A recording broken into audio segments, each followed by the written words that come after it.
Përgatitjet për koncertin e reperit Noizi në parkun e madh të liçenit kanë nxitur reagime të forta. Strukturat e ngritura në një nga zonat më të gjelbëruara të qytetit kanë alarmuar ambientalistët, të cilët flasin për tëme serioze në mjedis dhe një tjetër goditje për të vetmen hapësirë të vërtet të gjelbër në kryeqytet. Tu jemi në situatën që me këtë shkatrim që po bëhet, me këtë kafshim të madh që po i bëhet parkut të liçenit, 100.000 banor përjashtohen, privohen nga hapësira e gjelbër në Tiranë.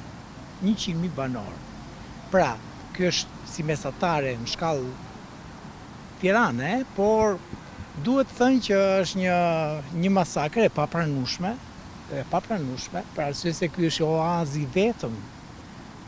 vetëm që Tirana ka. Ose kishte që me sa duket po bëhet një pushtim i radhës.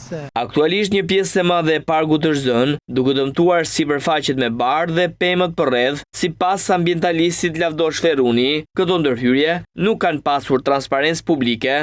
Sot jemi në këtë ditën e shënuar për samitin e komunitetit evropian në Tiranë, me sloganin Europa e re në botën e re. Dhe ne jemi në situatën tani Tirana e re në Europën e re. Po kjo nuk është Tirana që i përket Europës.